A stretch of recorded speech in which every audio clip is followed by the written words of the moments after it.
morning, grade 9 learners. I am Mrs. Florisol M. Buenviaje, your mathematics teacher.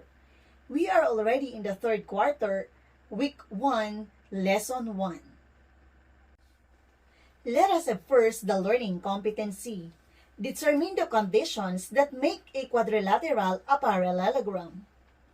For our objectives, identify the properties of a parallelogram. Find the measures of a side, angle, or segment of a parallelogram by applying the conditions that make a quadrilateral a parallelogram. And third, realize the importance of learning the properties of parallelogram and its use in daily life. Quadrilaterals are not new to you, so let us have a short recall of the family of quadrilaterals. Class, what is a quadrilateral? Correct. It is a four-sided polygon. What are the different types of a quadrilateral? You are going to describe them in terms of sides or angles. Very good. The first one is a parallelogram. It has two sides that are parallel. The next one is a trapezoid.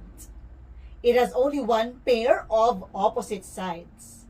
What about the other one? The next one is a kite. Does kites have a parallel side? None. Do you still have some more? Okay. Under parallelogram, we have rectangle. A rectangle is a parallelogram with four right angles. The next type of parallelogram is a rhombus. It has four equal sides. And the last kind of quadrilateral under parallelogram is a square.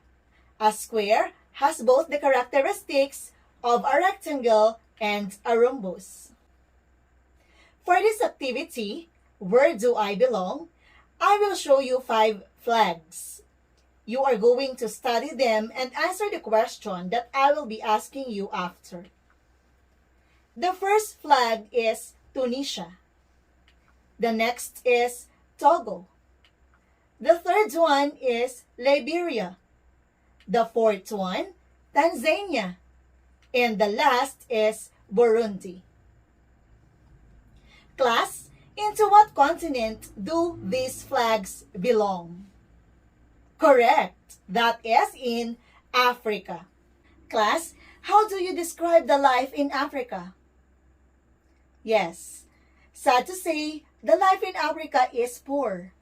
Some African countries have been recording high economic growth rates for years. However, a recent study showed that poverty in that continent has increased again, especially in this time of pandemic. Now, going back to the flags, what shapes are shown in each flag? Very good.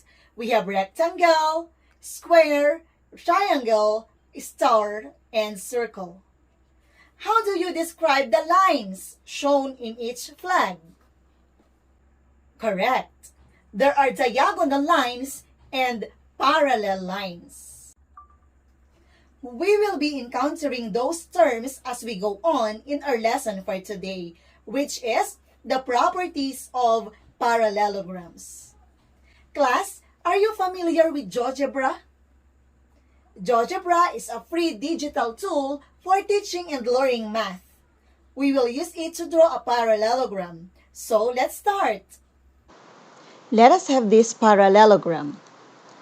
Let's have parallelogram A, B,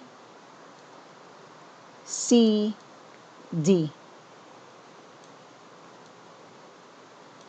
In naming a parallelogram, you can start at any vertex. You can start vertex A, vertex B, vertex C, or vertex D.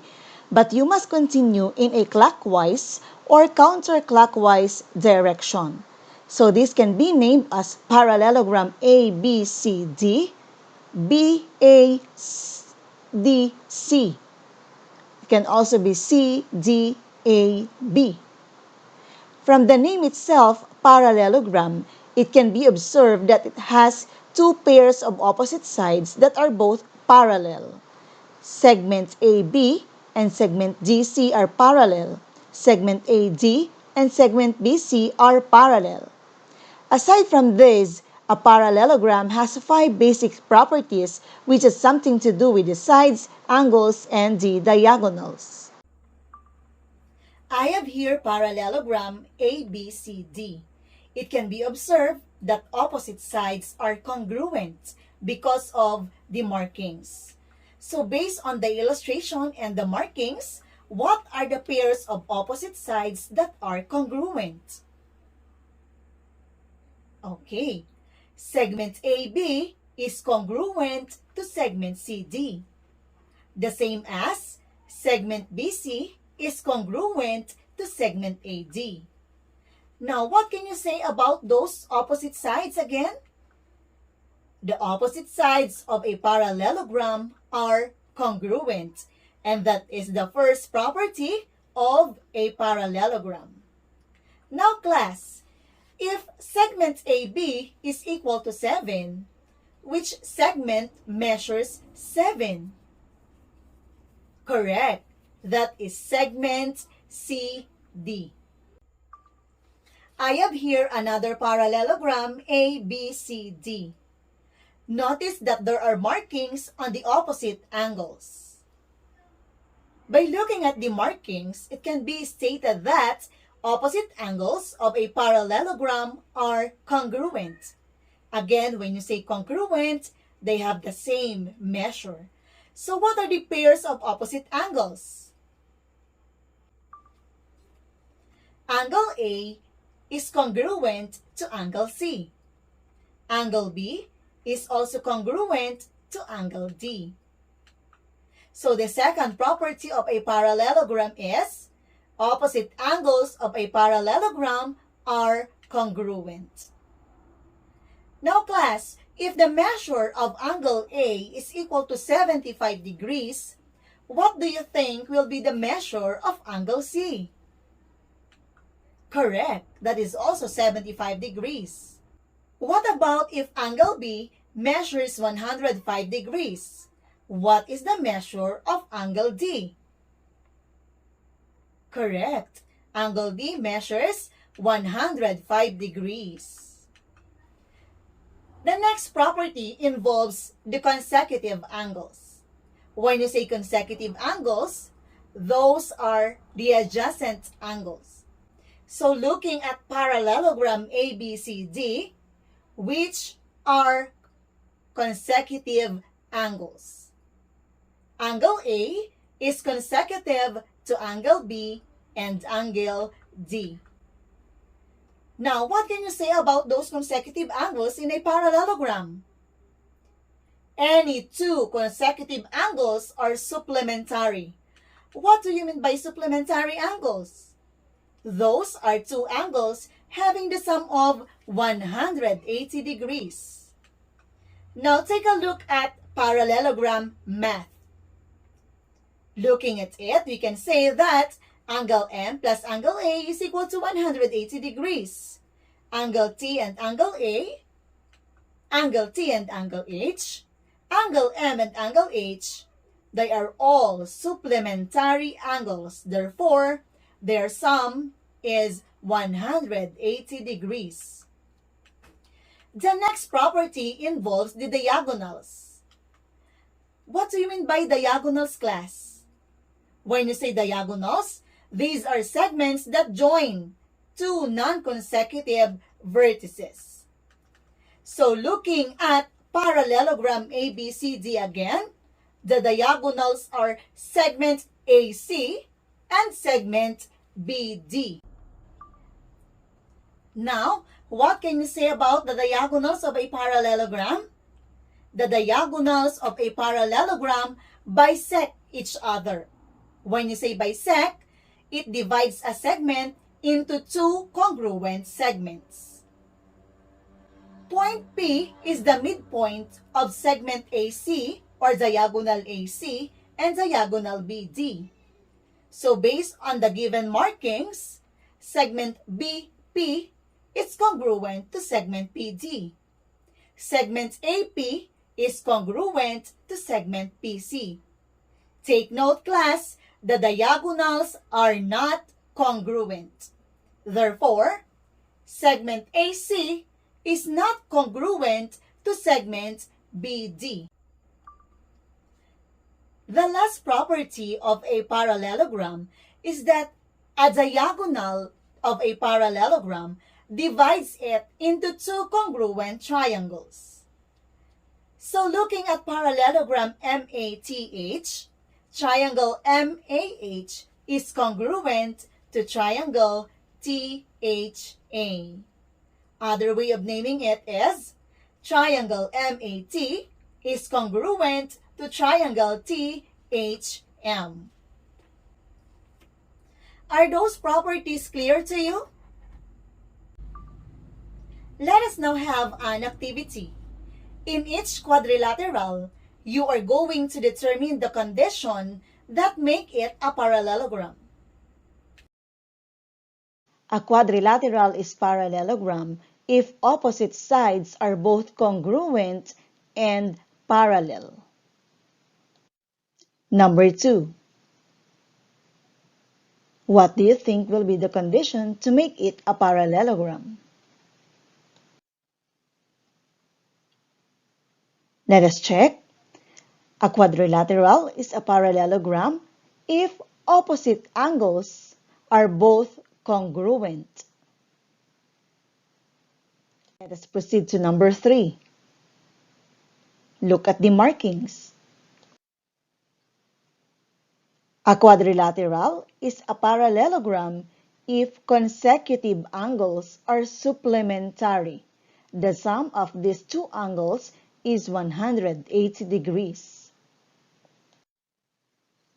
Next, look at the markings again.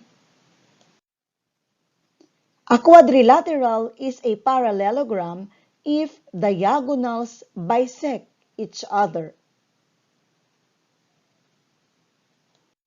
And for the last one, what do you think will be the condition that make it a parallelogram?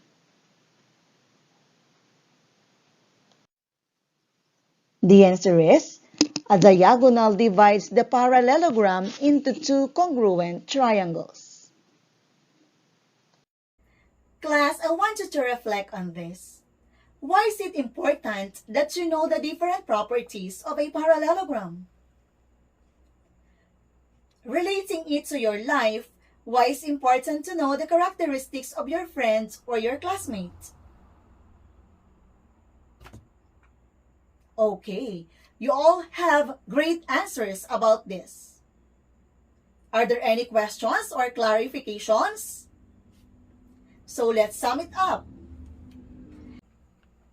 When do we say that a quadrilateral is a parallelogram? To answer this, you are going to unscramble the letters to form the word that best completes the sentence. Number 1. A quadrilateral is a parallelogram if one pair of opposite sides are both congruent and parallel. Number 2. A quadrilateral is a parallelogram if both pairs of opposite angles are congruent. Number 3. A quadrilateral is a parallelogram if both pairs of consecutive angles are supplementary. Number 4.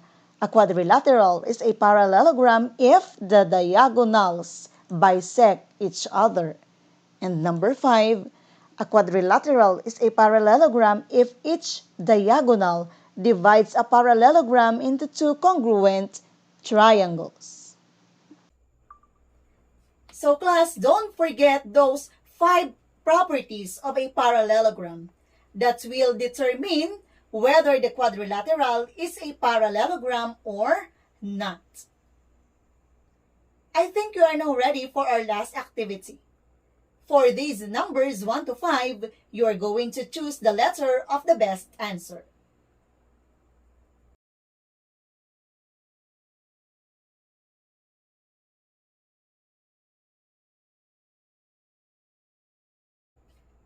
So class, are you done? Let us check your work.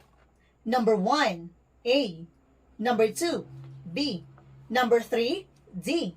Number 4, D. And number 5, B.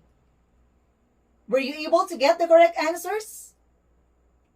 Very good. So, let us now proceed to your performance task. If you will be given a chance to make a new flag of your country by integrating the properties of a parallelogram, how will you design it? You're going to sketch it in a whole sheet of short bond paper to be passed on our next meeting. Remember, you will be graded based on the rubric.